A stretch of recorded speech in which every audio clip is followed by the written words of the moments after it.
everyone. Good morning, good afternoon, and good evening. Welcome to Live It Up, the show where we explore and discuss how to take your life to that next level and beyond.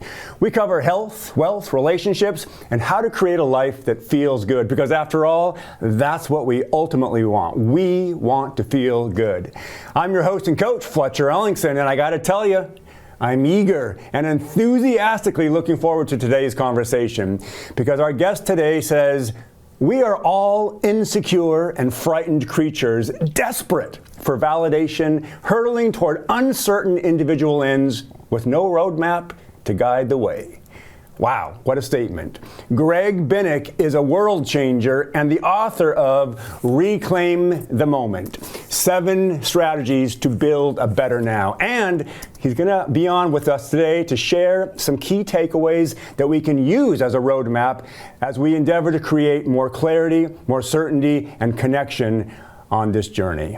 But before we get to that, I do want to remind you that if you have questions you would like me to answer on or off the show, you can email them directly to me at fletcher@fletcherellingson.com. And if we use your question on the show, I'll send you a copy of my Amazon best-selling book called The Practice of Feeling Good. Now, if you've been following this show and you want to learn more about personal development, how to take on your life more powerfully, then grab a copy of my book. You can also visit me at my website, fletcherellingson.com. Now, before we get to this interview, I do want to take a moment to acknowledge that there is a lot of uncertainty in our world. There are wars, protests, accusations, trials, inflation, division. In short, there's lots of uncertainty. And that level of uncertainty can set people on edge. And it can bring out behaviors that typically don't serve those around us very well. And so I want to take a moment to remind all of us that we can be part of the solution. And the fastest and easiest way to do that is simply to be kind. And the way I define kindness is friendliness, generosity, consideration, and the willingness to offer assistance without the need for praise or acknowledgement. You see, kindness highlights people's strengths instead of reminding them of their weaknesses. It unites people instead of dividing people. It heals and fosters well-being instead of injuring. It feels good to give it, to receive it, and to be around it. Kindness is powerful. We're going to take a quick commercial break, and then we're going to be right back to visit with Greg Bennick. Do stay with us.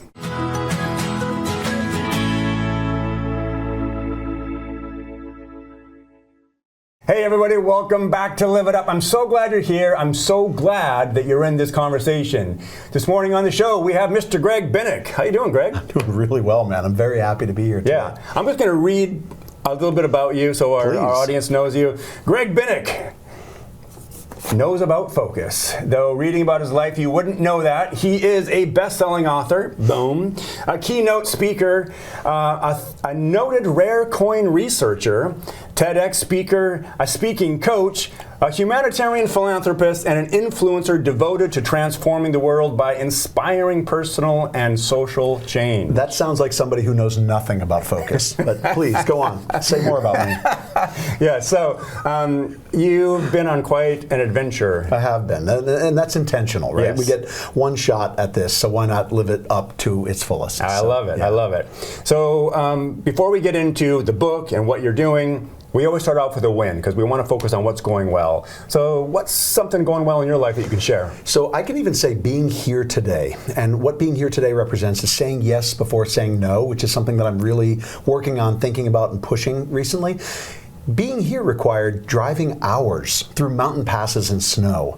And it would have been very easy to say, road conditions, I don't know if I... Instead, I was like, absolutely, I want to be here and be part of this conversation. So say yes before you say no. It creates space for possibility. Here I am, and it's representative, meaning today is metaphorical for the entire process I've been thinking about recently. It's a big win to be here with you today. I love that. Yeah. So it's definitely a win for me. I've been reading your book, and as you can see, it's all marked up and highlighted.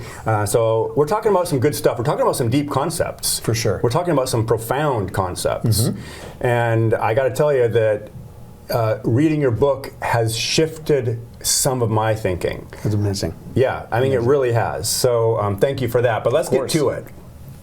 So you talk about being a world changer. When I first read that, and I think maybe a lot of people might hear a world changer. Come on, that's a stretch. That's like, what? I mean, what do you mean? Like, I mean, when we typically think of world changers, some people might think of like an Elon Musk or an Oprah Winfrey or a Nelson Mandela. Sure. And certainly those are world changers, but there are other ways of being a world changer that are equally as profound. But you tell me, what does that mean? Absolutely. In the book, I talk about the idea that if it's you against the world, I'm going to bet on the world, right? That's just mathematical, and it makes a lot of sense. If it's me against the world, I would expect you'd bet on the world. But the world doesn't have to mean the world at large, transformed by some of the people you mentioned. It could be me versus or in conjunction with my own world, the world around me. So the world that I'm changing is the world around me, and transforming the world around me. And the people I interact with then, hopefully, if those interactions are good, positive, are changing my world. And if I'm creating space for possibility, I'm changing my world. So one of the reasons I use world changer is to have this very conversation, because people say, come on, like, how big is your ego? Like, seriously, are you really a world changer? I say, no, it's in the book. I talk about the fact that I'm not saying change the world, I'm saying change your world. Yes. And all of a sudden we're in conversation every single time it comes up. Yes. There is that awkward moment where I get the side eye from people like, oh really, world changer? But then 30 seconds later, just like we are right now, the conversation shifts. Yeah, I love that, and thanks for clarifying that for our audience. And it's so important to really begin to think of like, oh, I'm in the world, and yet I have this very intimate world that I navigate on a daily basis. Yeah, and also let's not discount anyone's potential to change the world, because let's not hierarchically place the Elon Musks and other folks at a level that we cannot attain. We certainly can be world changers on a grand scale. Realistically, we can start with changing our world and then see what happens from there. But let's not discount our potential to become that, because we very well might. So, absolutely, absolutely. And what we do here has a ripple effect, and more than that, we're going to talk about that. We have the reverberation effect, right? Absolutely, yeah. We'll get to that. But in order to be a world changer, we've got to become practiced at reclaiming the moment, hence the name, Reclaim the Moment. Now, when I first read this, the title, I didn't really get it. It didn't really resonate with me. I was like, reclaim the moment. I thought I knew what it meant, but upon reading more, it really became very clear, and I really appreciate this concept. But please speak to that. What do you mean by reclaim the moment? We live in a world of constant distractions. It goes without saying there are distractions everywhere. And distractions are intensifying and multiplying everywhere all the time, whether that's from media, social media, however we interface with the world, there are distractions everywhere. So much so that we lose ourselves in moments. This one, and then this one, and then this one could easily be lost if I'm just simply scrolling and living my life by way of others. Instead, reclaiming the moment is about getting centered here and making sure that this moment, this actual moment, is maximized. In the book, I talk about the work of a guy named Guy Debord. He wrote a book called Society of the Spectacle. This is in the late 1960s, way preceding the internet and TikTok and all that. And he was talking about how we live in a world that is consumed by spectacle, where the images around us have absorbed our attention to the point where we live by way of those images. I don't need to have adventures. The images of people having adventures do it for me. I don't need to fall in love because I see images of that around me. And in essence, he suggested we end up living almost like arm's length away from life rather than engaging with life directly. So the spectacle has magnified and intensified. What would Guy Debord in 1968 think of Instagram Reels and TikTok? He would lose his mind, right? The guy's probably spinning in his grave. The point is, with all of those distractions, we have to reclaim this moment so that we can build a better now and actually engage with life rather than be arm's length from it. Yes, and I love what you said about losing the moment. And when I read this, I was like, ooh, ouch, because you wrote, sometimes we have this concept of the moment has been lost to me. Like I'm passive, like this and this, and I didn't have any effect on it. But what you say is no. the moment was lost by you. Right. Like we lost the opportunity. Yeah, we did. By not being present, by not being aware, by not being intentional, by not reframing, by being disconnected from the moment, I lost it. Absolutely. And when I read that, I was like, ouch. Sure. That hurts. Right. Because I want to have more moments. Sure, and you get to mourn that and then move on. You get to mourn that and move on. Yes. There's always going to be more moments. You get to mourn that and certainly move on. So yeah. Excellent. And is that when did you kind of realize that for yourself? Like, whoa, I've been missing some moments. Yeah, I mean, I've always felt that, and part of it comes from, in the book I talk about, we are all insecure, frightened, terrified creatures hurtling through space and time towards uncertain ends. I think that once I realized that life is a limited amount of time, that's what we get, I think that I started to think, okay, now what does that mean and signify to me in terms of the moments that make up that life? And then how many have I lost and wasted on useless things or endeavors that I didn't have my heart in, or ways that I wasn't being authentic, or ways that I could have been more vulnerable and wasn't, or risks that I didn't take. And I started to get consumed by that, and then thought, hold on one second. That's another kind of almost like a tube that I'm going to fall down, essentially, right? I'm going to just be lost in that. And instead, coming back out of that, I started thinking, okay, how can I reclaim moments as they're happening rather than lose them to the spectacle or lose them to insecurity, which we all have?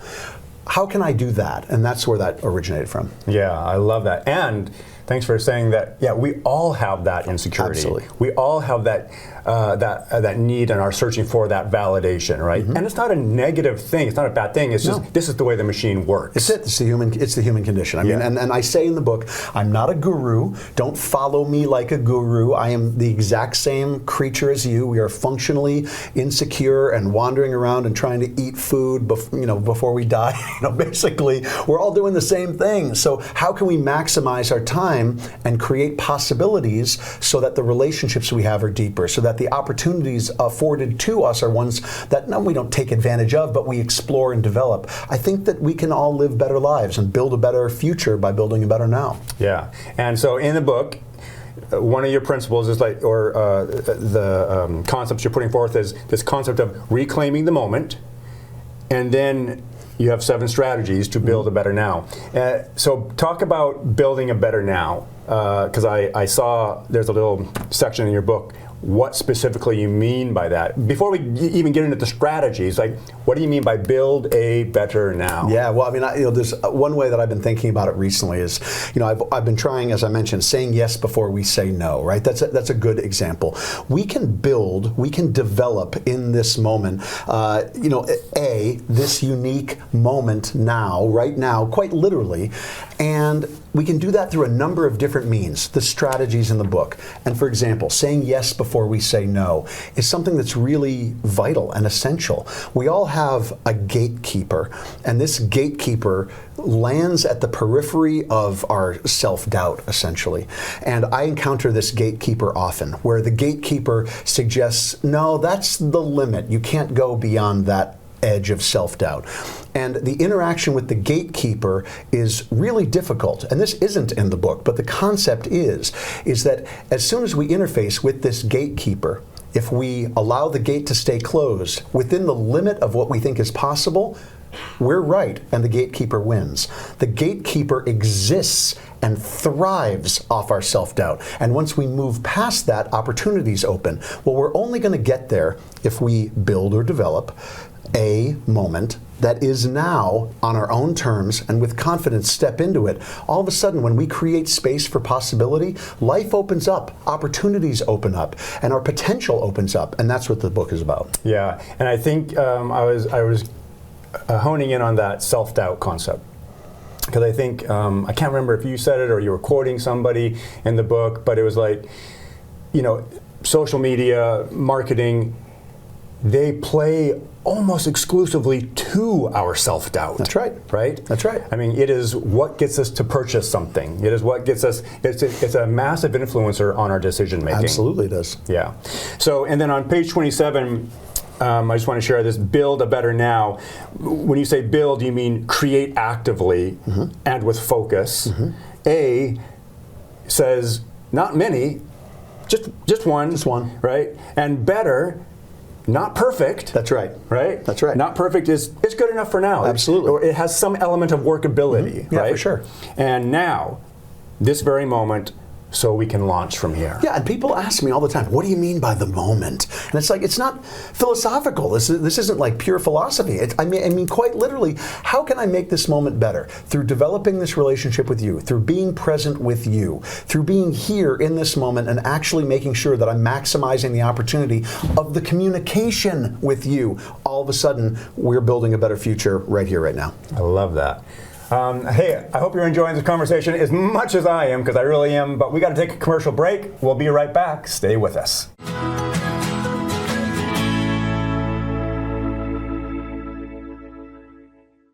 Hey everybody, welcome back to Live It Up. So glad you're here. I'm loving this conversation today. We're talking with Mr. Greg Bennick, and he is the author of Reclaim the Moment and 7 Strategies for Building a Better Now.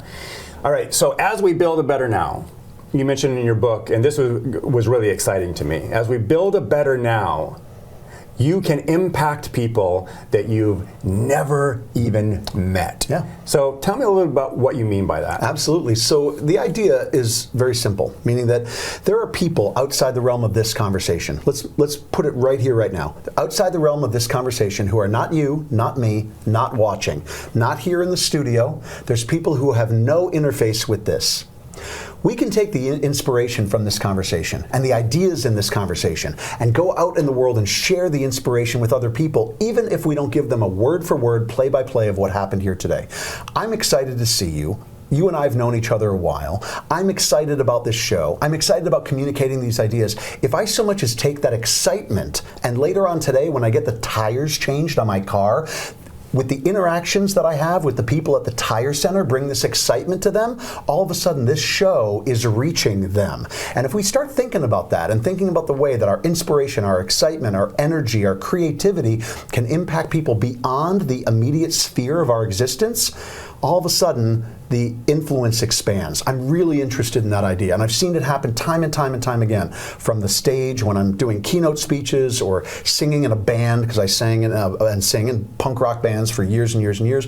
The energy in the room doesn't have to be limited to the room. The energy can be expanded upon by the people in the room as they get out into the world and interface with other people. Yeah, I love this concept. An example of that was a couple months ago. I went to Seattle, and I thought, hey, I wonder if I can hook up with Greg while he's in Seattle. And so I called you, and you weren't in Seattle, you were on the East Coast. But I shared something with you, and like immediately you got excited. Yeah. And then I think you texted back, or you told me like, I'm going to call so-and-so, and right, that energy that you felt then impacted somebody else. That's right. Right? Yeah, and let us not undermine our potential with that. You know, when we're working in a group, when we're working as a team, we often think that the work stays within a very limited sphere of the group or the team. But we can reverberate outward from there and influence people beyond the group or the team, other people in our organization. You know, and if we as leaders and thinkers think that way, then all of a sudden our influence becomes that much more, that much greater ultimately. Yeah. So I think that there's a lot of potential there. Yeah, it's a fun game to play, and it's really clean burning fuel for me to think that like, whoa, my energy can be transferred to people that I haven't met yet. Absolutely, because you know we think small, right? We think small, and as we were talking about before, you were mentioning social media. You know, social media exists for the sake of social media. It doesn't exist for the sake of you and me. When you sign up for social media, you sign your life away, right? You sign your attention away. You sign your focus and your dollars away, essentially. And I like social media. We all do. It helps us connect and keep in touch. I get to see what you're doing, and vice versa. But ultimately, at the end of the day, the idea is to keep our eyeballs and our focus here, and our perspective very limited, other than what we might venture out to buy and then come back to the sphere. Yeah. I think our lives are worth more than our purchasing potential, and I think that our lives and our potential to connect with other people have the potential to change the world, as we were talking about. So we need to actualize that. I think it's a responsibility for us. Yeah, absolutely. have you had the experience where somebody you hadn't met or known contacted you as a result of? Absolutely. Yeah, can you share something? Yeah, I'm seeing it happen through the book. I certainly have seen it happen through speaking and performance and, putting yourself out into the world. I heard about your book through so-and-so, or I saw you speak, in a video, or my friend saw you speak and I'm writing you because she told me that this happened. That can happen to any one of us. You don't have to be a speaker, singer, author, what have you. You can be human being existing in the world and still have that influence on other people. But I've absolutely seen that happen before, where somebody has, for example, calls me saying, "You don't know me, but my friend told me about how inspired they were by chapter 4 of your book, and I took that to heart. I wanted to get in touch and say hi." I'm like, all right, bring it on. I love, love, love, love, love hearing from people in contexts like that. Nice, nice. And speaking of influence, we just got a couple minutes before we have to go, but who are some of the influences in your life? Who have been some of those people, like perhaps you hadn't ever met them in person yet, but you were affected by them? Yeah, sure. Well, I can give you an example of one who I have met in person. The greatest genius that you've never heard of, and you might have heard of him, is a guy named John Wilson. John Wilson was a professor of mine at Cornish College of the Arts in Seattle. He was in the performance production department. And as I said, the greatest genius you've never heard of. Certainly listeners and viewers, the ones you've never heard of John. John is a vast intellect and a thinker about life and theater and the intersection between the two and how we present ourselves and perform for the world and what it signifies to be alive in the world. The number of conversations I've had with this man since I was in college have been, like the stars. Cannot count them all. And John has been a vast influence on me. And what I like about John, other than the fact he's smart and funny and cool, is the fact that he's not famous and wealthy, and he's not well known and out there in the world. He's just a guy who's read and thought a lot, and the time I spend with him is extraordinarily valuable. And he served as a mentor and a friend, as a confidant over the years. And I always love telling people about him because his vast intellect and genius has inspired me greatly. I like that. Mm-hmm. And something you also mentioned that I want to highlight too is that you said he's just a guy. Just a guy. And even the people who have been thrust into the world spotlight, at the end of the day, just a guy, just a woman, they're just a normal human being. Yeah. That were, again, they were thrust into this arena. Some of them, were seeking it out. Others bumbled into it. That's right. But take away all the lights and the makeup and the cameras, just a person. The story I love telling, and I can tell it very quickly, is when my friend and I made a documentary called Flight from Death, The Quest for Immortality in the early 2000s. We were looking for a narrator, and we thought that Gabriel Byrne from The Usual Suspects would be an incredible narrator. Well, we wrote him. And his agent wrote back and said, sure, Gabriel's interested. We thought we'd never get Gabriel Byrne. Like, no way. Like, why would he be interested in our documentary?